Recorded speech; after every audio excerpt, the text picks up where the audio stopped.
were different things. And I know federal, I'm kidding, but that is my segue to Shannon Beador might be in trouble here, girlfriend. Ms. Beador blew a blood alcohol level 3 times the legal limit. In fact, she blew 2.24, which is so high. You're usually at blackout, incoherent, falling down, cutting yourself, and not even realizing it because you can no longer feel pain.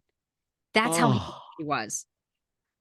I'll be honest with you. I don't think I've ever been. I mean, I love to get drunk. When's the last time you've been like blackout? 2.4 is like blackout. Oh my God.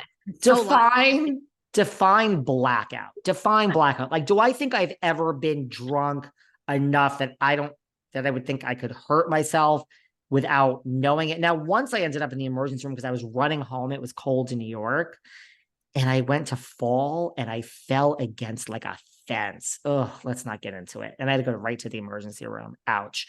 But I mean, I also was not the current age that I am. Shannon's 56. Now, blackout, what do you mean by blackout? Like you wake up and all the lights are on and all your clothes are on and there's like 2 empty pizza boxes that came to your house that you ordered that you don't remember ordering, and you hope the person that delivered the pizza didn't break in and steal all your stuff, and you hope you also paid them and tipped them. Sure, that happens to all of us, right? Yeah, but recently? I mean, like recently, like in the past 2 months, 3 months, 4 months that I can think of, no. Do I think that probably happened in the past 365 days once? Probably. Sure. Hasn't happened for me since like, I don't know, probably 5 years ago. I mean it's like I've been blackout for sure, but no, it probably happens. Listen, it probably happens like once a year to me, maybe ish.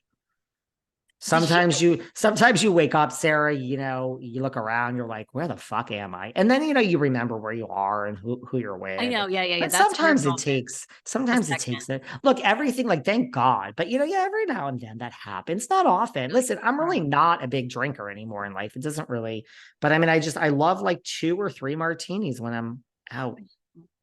You've been out with me, girl. I don't get like, you see, 1 martini is never enough. And it's usually 2 and often 3. And then we go home. I mean, I can't even imagine you at blackout. So what do you make of this? I mean, she's been officially charged with 2 forms of DUI, reckless endangerment, and something else. So she's got a court date. I mean, I don't know. You think she's going to do some jail time? I mean, she blew really high. She's charged with DUI. She's charged with hit and run. It's 0.24, 3 times the legal limit. She's 59, I think, not 56. I don't know. I mean, what's the alternative? Community service? Like, I think it's serious. I'm going to go back and say this. I'm not convinced that Shannon, I still believe everybody is coming back to the OC, but I'm not 100% sure. This is just like with Jersey. It wouldn't shock me if Shannon was put on pause because of this. And because of that, I don't think they're just going to put her on pause. I think they'll take it as a excuse to get rid of Gina as well. So I see either scenario 1, that everyone is back, which I think is going to happen, or scenario 2, Shannon gets put on pause and they get rid of Gina as well. Vicki Gunvalson asking for the same amount of money or she's not coming back is never going to happen. There is a 0% chance Vicki Gunvalson is getting $900,000 to return to the OC.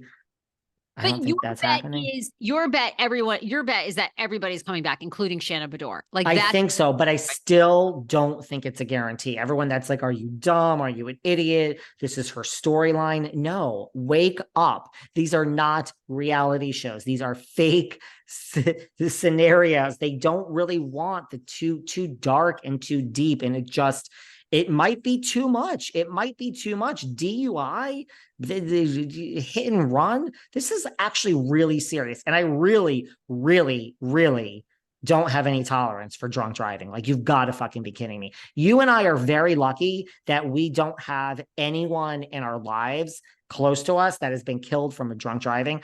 I guarantee you there is somebody listening to us right now that has, out of everyone listening. Yeah, no, I'm with you. And it's, you and I have talked about this. I think when you're 21, your brain isn't fully developed. It's not an excuse to be drunk driving, but I see how kids make dumb, dumb, dumb mistakes. When you're a 59-year-old woman with the means to call a friend, a cab, an Uber, I mean, it's just like, I don't know. You know what I mean? Like, and you're old enough to have lost people. Like the stakes are high. You know how serious it is. It's just like, I don't know. I mean, her friends, including Vicky, say she is incredibly remorseful. She's like heartbroken. And, Jeff Lewis, they blame it on John Jansen, that John lives this retired lifestyle, loves to drink, loves to hang out. And she is in love with John more than she said that. She said that John is like her kryptonite. So, people do crazy things when they're in love. I guess that's what it is. But I agree with you. I think it's very, very serious. I mean, she's definitely going to pay $10,000 plus in fines, plus a lawyer. But that's not, and like that won't. And I mean, look, yeah, I felt bad for her at the reunion. It was like, oh my God, everyone agrees with my advice that I gave her last week about like, and I'll follow up on that advice. I understand everything you just said, but a couple of things is what I have a problem with. First of all, she didn't have her phone. So everyone's going to say, Sarah, she couldn't have called anyone. I can tell you my phone is my life. I would freak out if I lost my phone more than my wallet. I know when I'm blackout, I still would not, for me, I'm pretty sure. I don't know. I have that instinct of like, David, you're not safe. Like you have to go to bed or just pass out. Again, it happens like once or a year or two, but I don't think I would ever get behind a car. No, I don't drive, but I just think I know when I'm in that state that I wouldn't be like, I need my phone that bad. Like I understand why she did it. That's not an excuse. And I disagree with Vicky and I disagree with Jeff. At this point, to me, it's pure fucking enabling. Vicky making excuses, Jeff making excuses. I say the opposite. This is what I think Shannon needs to do. I think she needs to go to a program, check herself in, get some help. And when she comes out, I'm going to I said this before.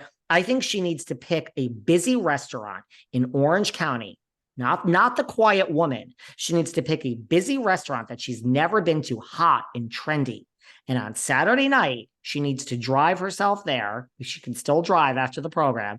And she needs to sit at a booth and she needs to get a menu and she needs to order a full dinner and she needs to sit there while everyone in the place is on a date with their family and she needs to sit in her uncomfort of being alone. And it's going to be the most uncomfortable meal she ever had. And guess what? The next Saturday, she's going to do it again somewhere else. I don't want you going to the same place so you get to know the waiter and the staff. Every Saturday for 52 weeks, wow. I want her to go to a different place. And let me tell you something. The first time she does that, she will be so miserable. Everyone's looking at you. You're all alone. You're a fucking loser. No one likes you. The third time she does it, she's going to still be uncomfortable. The 10th time, she'll be uncomfortable. By the 12th time, she'll be uncomfortable. She'll be like, just let's get this over with. Somewhere in the middle, she'll be like, just disgusted with the fact that she has to do this. And towards the end, she'll be okay with it. And by the end, on the 50th meal, before the 52nd meal, she'll be like, hey, girl, I'm having a great time. I don't want anyone to sit at my table. That is my advice for Shannon Beador. She needs to have a meal on a Saturday night at a prime hour from 7 to 8:30 by herself at a different restaurant for 52 weeks out of the year. And everyone's going to stare at you. And through that process, by the end, she will love eating by herself. And then she can go on Hinge and Bumble and all the things. She can call my friend Patty Stanger to fix her up, and then she can go find someone. I got to get off my soapbox, but that's my advice. Sorry. All right. Well, there's a hot take. Okay. There you go. You got me on a rant, girl. Speaking of rants, and we don't have time to talk about this, people are very upset with you, Miss Sarah. Tell me why. People did not care for your Bethany Be Strong takedown. Oh, yeah. I didn't realize that would strike. Wait a minute. That was wild, actually. We got a lot of feedback about that.